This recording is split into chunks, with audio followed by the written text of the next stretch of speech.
Good day, my dear YouTube friends. Episode 29. And episode 29 is going to start with a lot of rain outside. It's raining today, it's forecast to rain tomorrow. So, we're going to do some jobs on the interior of the little house. And the jobs are going to be. Do you see? The kitchen block is still not really finished, but that'll come. But more important, the backsplash. There is no backsplash. This is just a lime rendered wall coated with a white paint. And before the whole wall is saturated with gravy and tomato sauce and curry, we got to do something about it. Now, Nadia and I have bought tiles for the backsplash. Really nice white old looking tiles. Classic looking tiles, but in hindsight, these tiles were not cheap and it's quite a bit of work, and eventually this whole kitchen block is going to disappear because this is either going to be study or a living room. So it's a bit of a shame to use those tiles actually for the backsplash. So what I've done today is I have bought a big board of melamine, and I'm just gonna stick it on that wall, glue it on the wall and screw it in. And then we also got some IKEA cutlery holder and a crockery holder that I'm gonna install on that, so that'll keep it all organized and nice. The other job that we're gonna tackle is the following one. We bought this cupboard weeks ago when Nadia was here because we urgently needed storage space. We found it on Marketplace, Facebook Marketplace, and it was offered for I think 50 euros. We got it eventually for 40 euros. It came from a house where they were having quite a few pets inside that I think didn't go outside very often, and the owners were smoking inside the house all day long, I think, because we had to wash we washed the cupboard and we had to desanitize or sanitize the cupboard twice before we actually brought it in our little house. It was just so stinky. It was gross. It was really, really, really gross. And in all honesty, I don't like this cupboard. I don't like it at all. This is the kind of cupboard you would throw away. It's just completely gone out of fashion. But on the other hand, I do believe that this cupboard has some potential. I've been staring at it, looking at it, pondering what to do with it. I think I'm just gonna paint it white, completely white. Replace all those knobs for the drawers and all these decorations, these metal decorations on the doors and the drawers.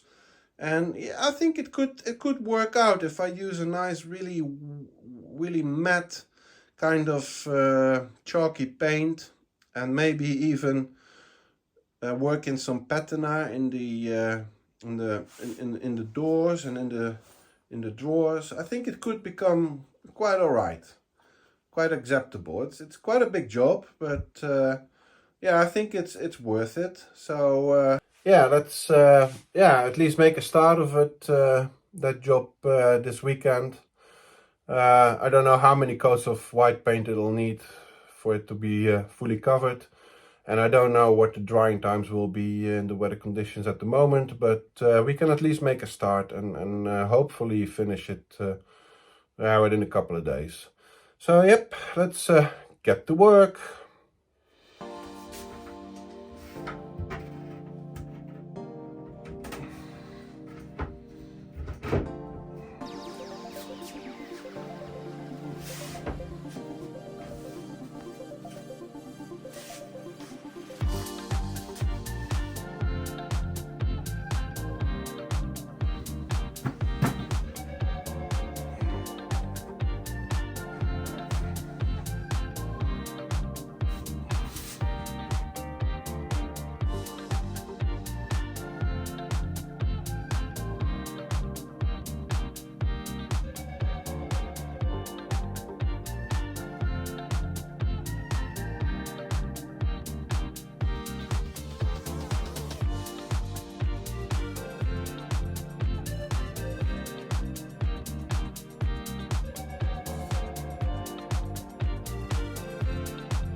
Why do these manufacturers always stick these bloody stickers on everything? And then so that you can't get them off anymore. Just incredible.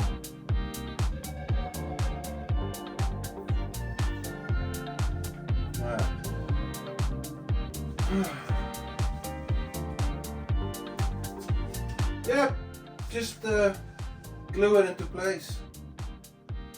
Just use that, what is it called, Polymax. Glue it in place, and then later we'll install a crockery holder thingy on it. But then we drill in through it and into the wall, and that will hold everything in place. But that'll be fine, yeah. And at least you can wipe it off, and it doesn't look too ugly. And you know what? I'm not gonna invest huge sums of money in a kitchen that we're gonna throw out as soon as we got the real kitchen done. So glue it down.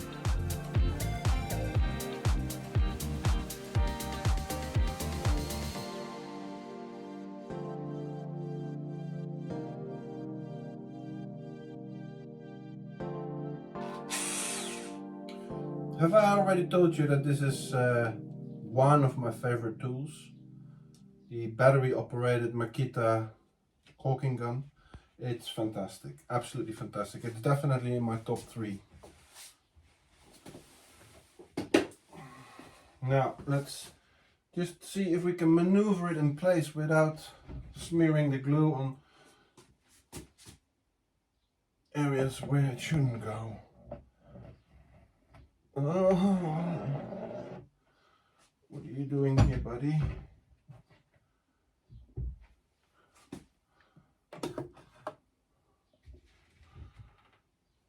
Could have taken the tap down to make it myself a bit easier, but why do it the easy way if you can do it the hard way, you know?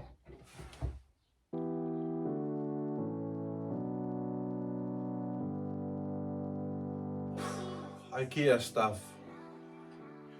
You know, over the years I have sort of learned to deal with the whole IKEA thing. It's just what you gotta do is you gotta stop thinking. You gotta stop any creative processes that might be going on in there, and you just gotta follow the manual step by step and study the manual. And it's horrible. It's just horrible for a creative person like myself. It's horrible. It's just.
So I've drilled my holes, and now I am going to,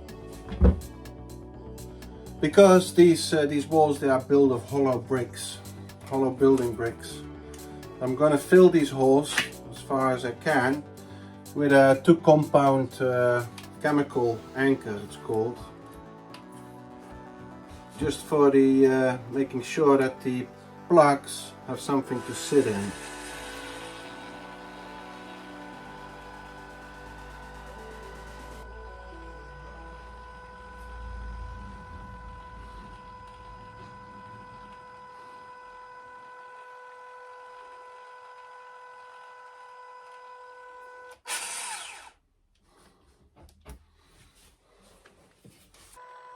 And I gotta be sort of quick, because this can go off real quick, this stuff.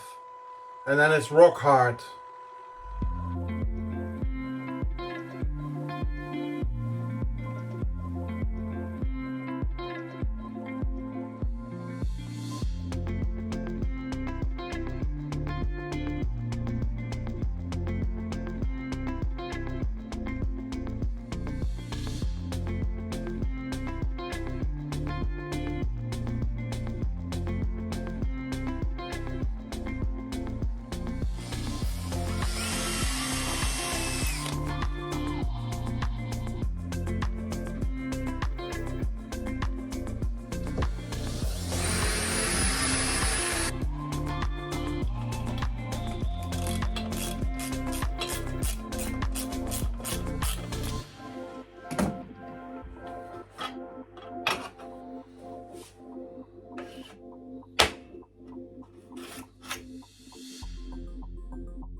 Yeah, now almost all parts of the cupboard are in the primer coating.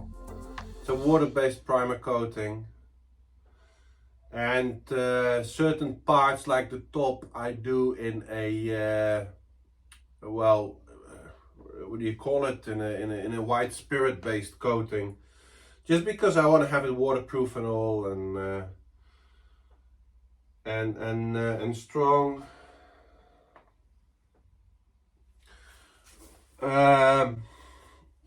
Yeah, this is taking a lot longer than I anticipated. Basically because it's just it requires more coats than I expected. And I can't wait until this is finished because all my walkways are covered, littered with cupboard parts.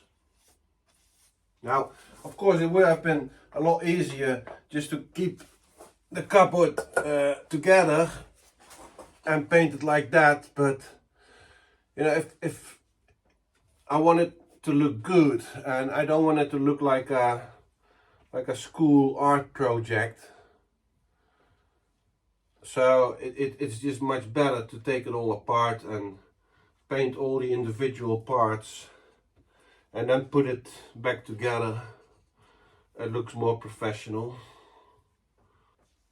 I'm gonna do the doors and the drawers, the faces with a chalk look paint. So very matte color. And the top and the inside of the cupboard, the shelf, I'll do with a white spirit diluted paint, which makes the top just better water resistant. But all in all, this is taking much more time than I really wanted.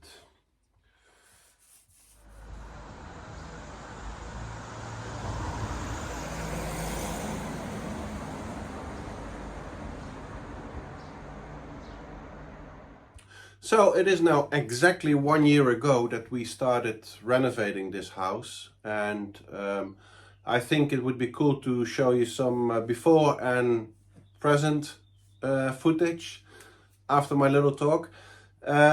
Also for the people who've not followed us from the beginning, just a very quick brief. Nadia, my partner, and I, we bought this property unseen. We were working on super yachts. At the moment that we bought it, we were in Greece and we couldn't leave. We found this property online.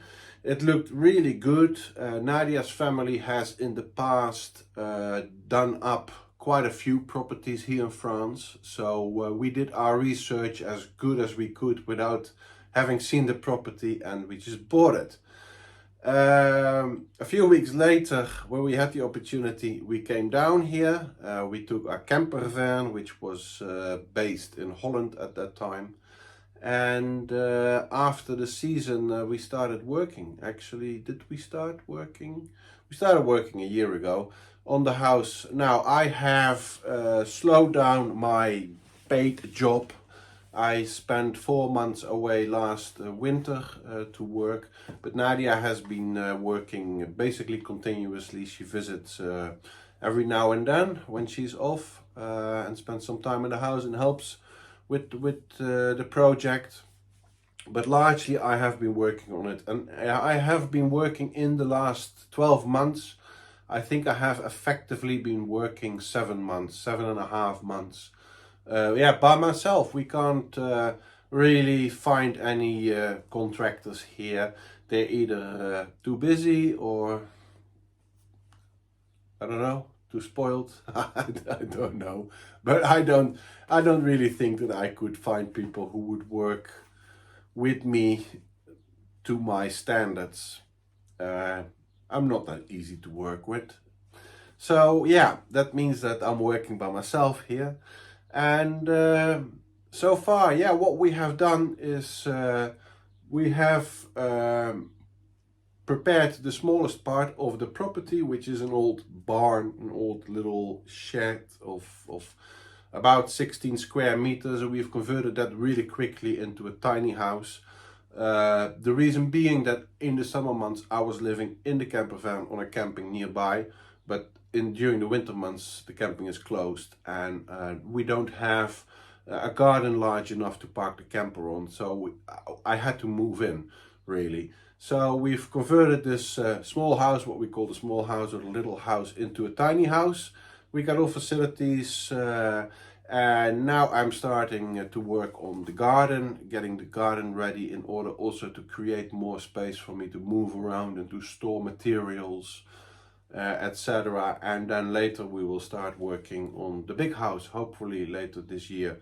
Probably we'll start on the roof and then the bathroom, but everything is up for change, and everything does change all the time, so don't take my word for it. The idea of us is to keep this house as a cottage, as a French countryside cottage. We like bric-a-brac, brocante, antiques. We like the countryside style. We don't want square angles. We don't want straight walls and perfect like you have in a new built house. We want to have it looking, yeah, characteristic, so to say. At the same time, I do upgrade everything, and we have double glazed windows. We have electric floor heating next to our wood-fired poêle stove. And basically I try to integrate all modernities, what people require these days, but preferably unseen, preferably hidden and worked away. For example, I'm making the house a smart house to a certain extent, and I can for example control all the lights by voice. Or on a timer. It's pretty cool. Yeah, I'll show you. Alexa,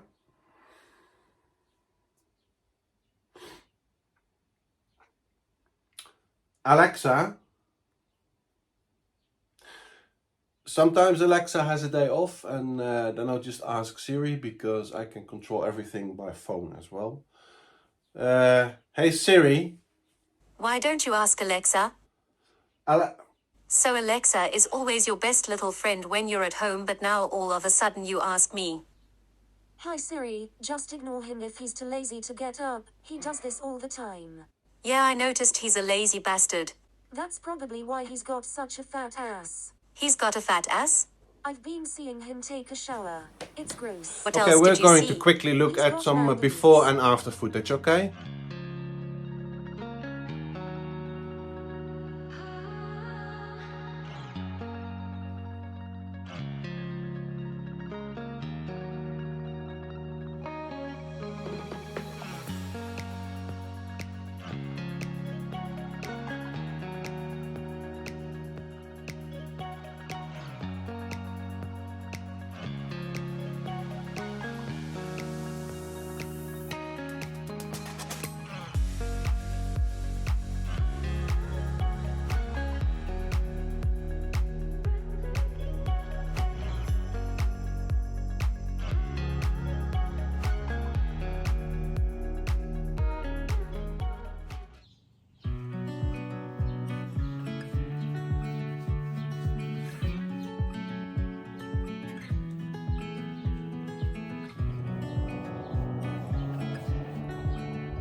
What I also wanted to talk about this week is something about the tools that I bought. There's been quite a few comments from you guys on the Parkside tools. There's some questions about the little electric Makita wheelbarrow that I bought. I was anticipated that and talked about it a lot, but then you don't see me using it. It's because the frame has failed.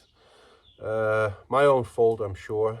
Overloaded it, and I'll show it to you later. But basically the frame has collapsed on one of the bends, and either I gotta repair it myself or I gotta have it repaired. I think I gotta have it repaired because my welding skills are not that great and the frame is rather thin, and I'm afraid I'll just keep burning through it with the welding stick. So yeah, I would like to have it professionally repaired and reinforced, because I believe that the engine, the motor, is strong enough. It's just the frame that's a bit wobbly and could have been done a lot better, in my opinion.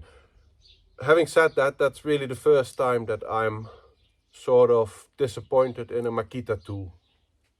I started with Makita tools because I was living in Southeast Asia and Makita was really the brand that was most represented there. So I started with Makita. I bought an 18-volt battery operated tool, and once you get into the batteries, then you stick with the brand because you got the charger and you buy more batteries, and so you build up a collection of battery powered tools, and they're all Makita. I have one old Bosch screwdriver, rarely use it. It's fine too. It's Makita. It could as well have been DeWalt or Milwaukee or any other A brand. Now recently, because I'm not making money with doing this, I'm not a professional builder, so I gotta watch my expenses. And I had heard good reviews of Parkside tools. Parkside is a brand sold by the discount supermarket Lidl in Europe.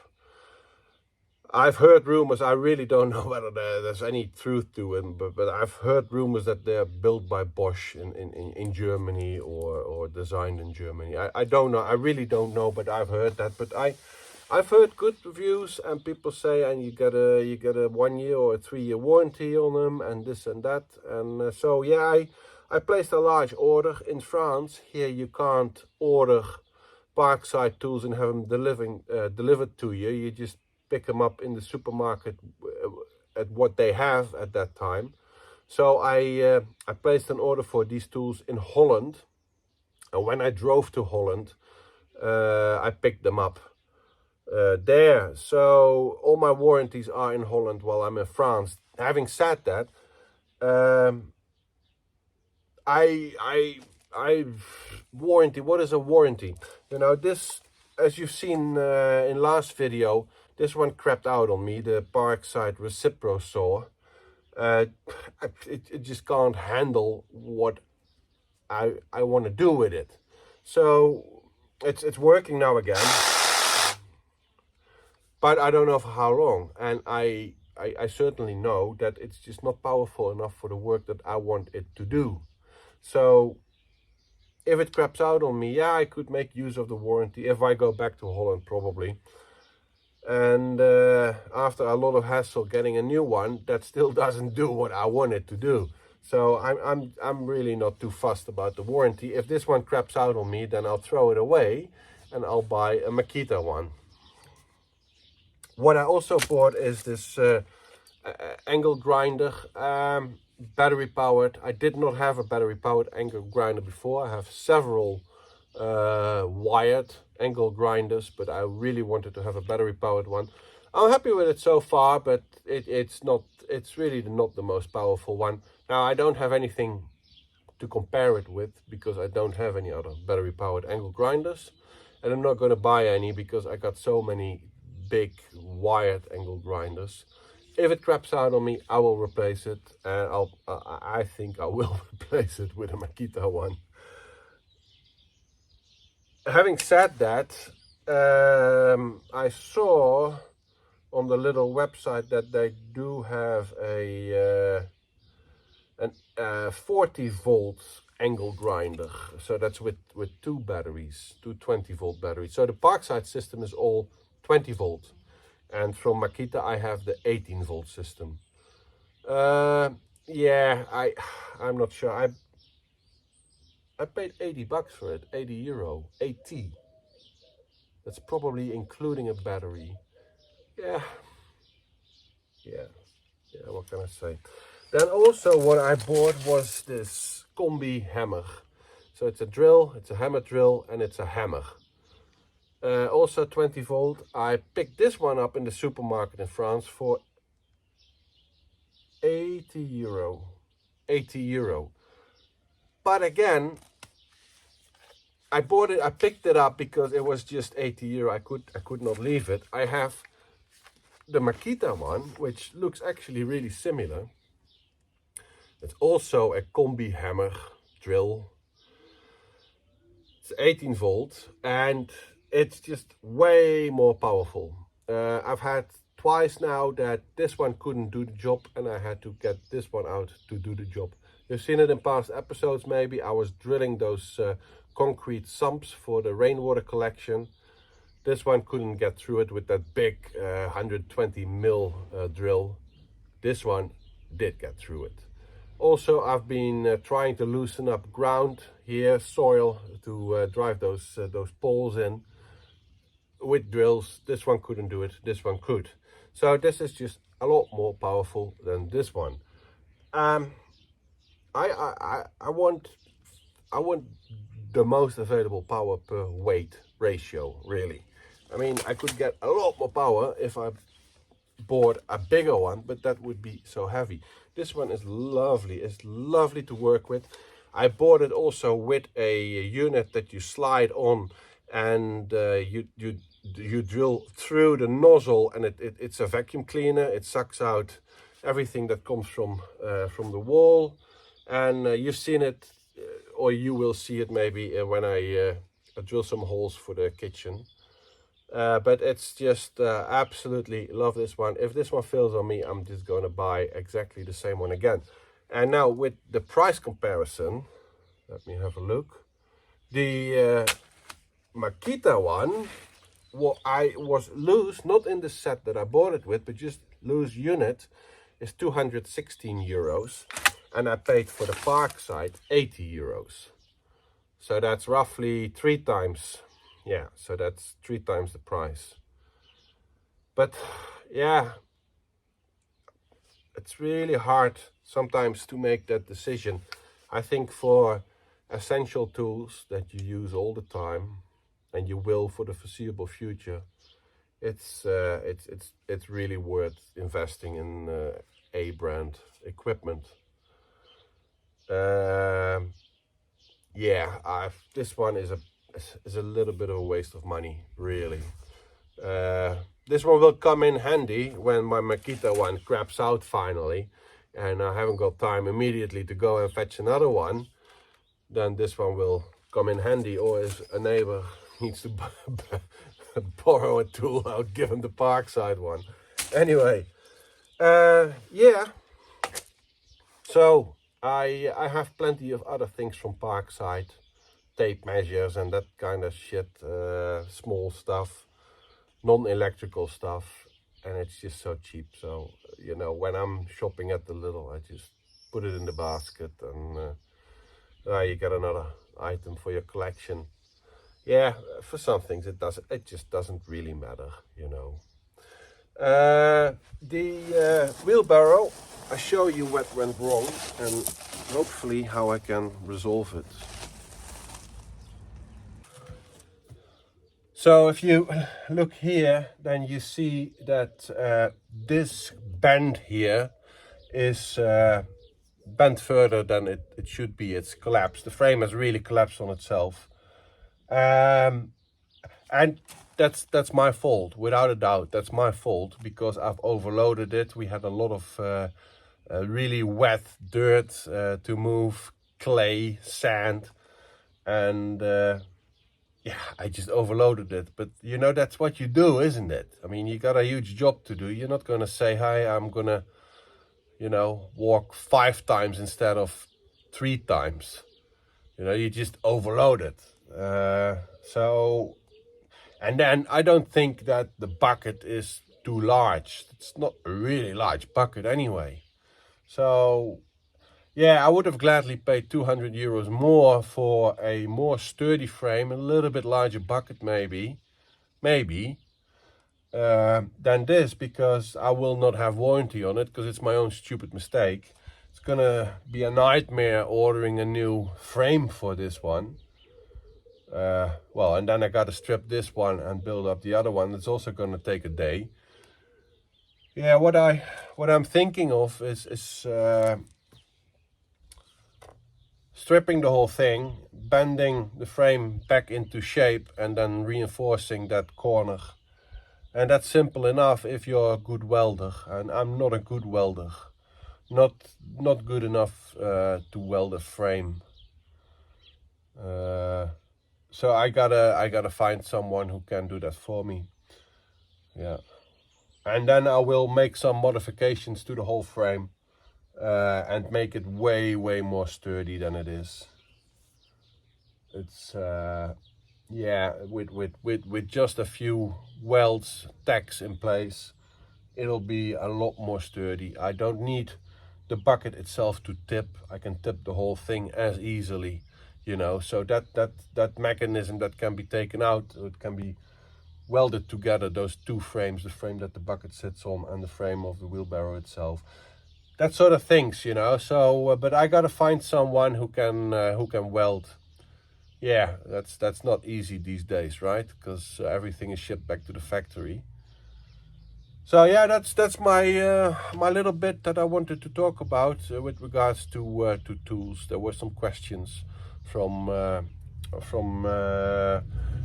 subscribers.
When you stare at it, it dries quicker.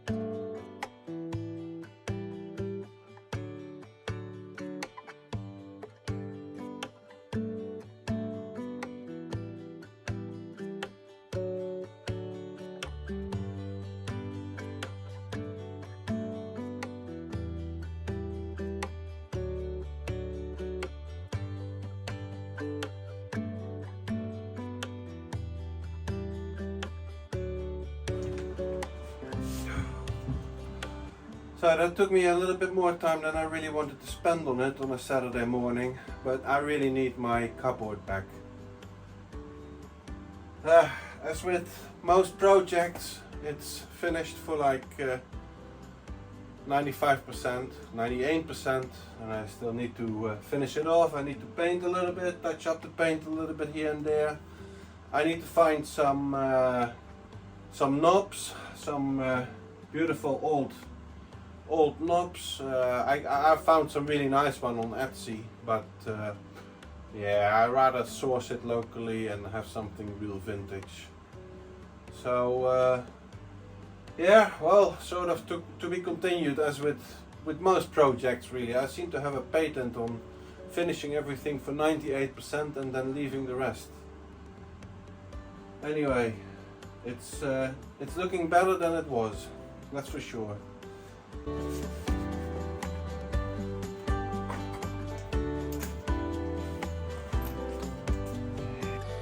So I have just completed all the carpentry work for the terraces. I just need to do some minor tweaks, adjustments, but that's basically all the carpentry work. Next week I'm going to start with something that I'm really looking forward, and that's building the staircase right behind me.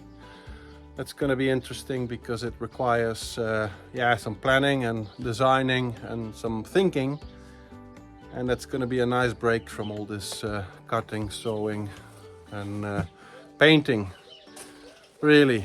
Yeah, after that staircase, and then leveling the levels and gravel on top and plants and vegetables here on the first level. But that's all for next week and the weeks thereafter. For now, thank you very much for watching until the end.